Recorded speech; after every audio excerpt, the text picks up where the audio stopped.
Orang Aceh melihat hidup ini kecil setengah sayap nyamuk seperti hadis Nabi. Apa kata orang Aceh? Kalau aku mati, aku akan mati syahid. Kalau aku hidup, besok pagi aku minum kopi di Molabuh. Itu terjemahan bahasa Indonesianya. Tengku Umar, beliau meninggal sebagai seorang syahid. Saya ziarah ke makam beliau, masuk ke dalam hutan. Apa kata yang menjaga makam? Tengku Umar ini, Ustaz Somad, jangankan hidupnya, jenazahnya pun ditakuti Belanda.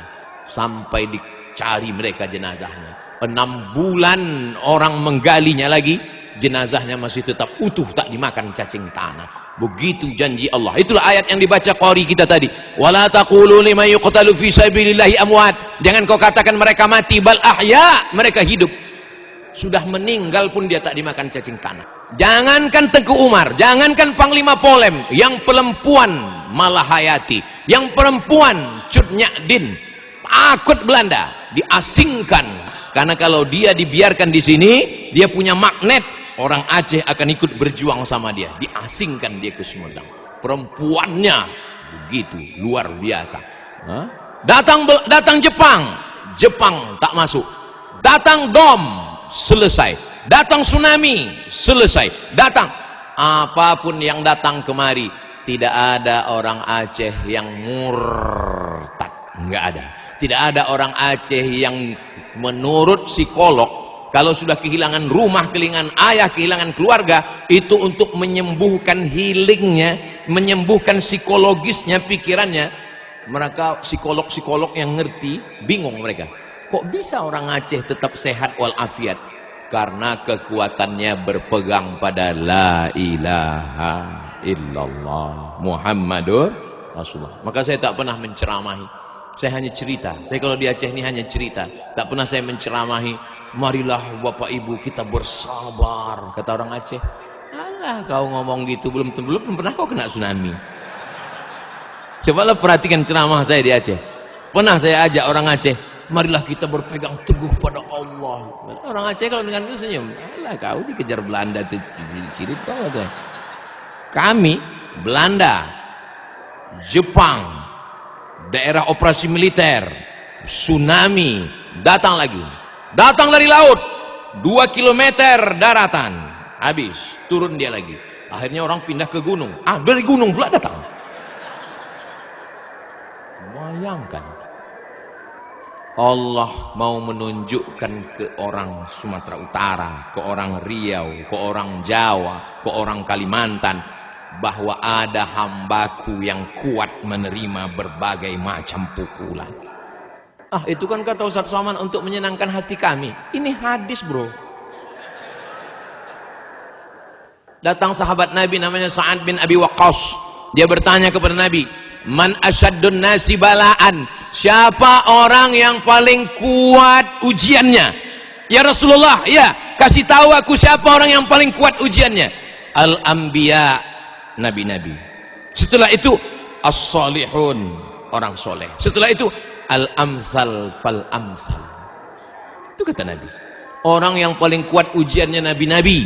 Setelah itu orang soleh. Setelah itu orang yang di bawah itu, orang di bawah itu. Jadi kalau ditengok dari mulai Kalimantan, Sulawesi, Papua, Jawa, menurut pandangan saya, kalau dipakai hadis ini, yang paling kuat imannya adalah orang Aceh. Setuju tak setuju? Terserah, nggak setuju pun saya udah ceramah juga. Menguji iman dengan ujian-ujian ini. Dan iman yang paling kuat itu berada di serambi Makkah. Kita jaga ini, kita jaga iman anak-anak kita, kita jaga iman jamaah kita. Saya kalau mau mengasih contoh-contoh yang baik-baik, Aceh. Cerita tentang ekonomi syariah, banknya tidak ada konvensional, Aceh. Cerita tentang penerapan syariat Islam, ada dinas syariat, Aceh. Cerita tentang pendidikan Islam, Dayah Abu Abi Tengku, ada Abi Zahrul, Dr. Zahrul dari Mudi Mesra hadir bersama kita, Aceh. Cerita tentang baca kitab, sampai hari ini orang Aceh masih baca kitab, dari mulai Matan Takrib, Fathul Qarib, I'anatut Talibin, Kanzur Raghibin Mahalli, Qalyubi wa Umairah, Al-Majmu' Syarah Muhazzab. Sampai hari ini Dayak masih baca kitab kuning dari mulai matan Al-Ajurrumiyah, Al-Kawakibud Durriyah, Al-Imriti, Alfiyah Ibni Malik, sampai Syarah Ibni Aqil. Masih istiqamah mereka menghormati ulama. Maka kalau ada orang yang mengejek, dia belum kenal, kasih tahu dia, kasih kenal dia, ajak dia ngopi. Kau jangan ngejek, ayo kita ngopi, ajak dia ngopi ke tepi laut sana. Ustadz ngomong begitu itu kan mau menyenangkan hati orang Aceh aja. Islam pertama datang di Nusantara ini kemana? Aceh. Al-Quran pertama kali diterjemahkan ke dalam bahasa Melayu oleh siapa? Syekh Abdul Raub As-Singkili, orang Aceh, yang membawa tarekat Syattariyah langsung dari Imam Al-Qushashi, dari Syekh Ibrahim Al-Qurani, sampai datang orang dari Jawa Barat, Syekh Abdul Muhyi Pamijahan, mengambil tarekat Syattariyah kemari. Datang saudara kita dari Makassar, Syekh Yusuf Al-Makassari Tajul Khalwati, mengambil tarekat Syattariyah kemari. Datang saudara kita dari bumi Minangkabau, dia adalah Syekh Burhanuddin Ulakkan dari Pariaman, datang kemari mengambil tarekat Syattariyah. Siapa yang pertama kali menyusun sastra Melayu? Syekh Hamzah Fansuri. Berawal peradaban itu dari sini, menunjukkan bahwa dia kuat. Dipukul dengan angin puting beliung, anginnya kencang, lautnya dalam, karangnya tajam, puting beliung, tapi lulus. Dia akan melahirkan nahoda-nahoda kapal yang luar biasa. Tapi kalau hanya sekedar ombak-ombak kecil, dia hanya akan melahirkan perahu bebek.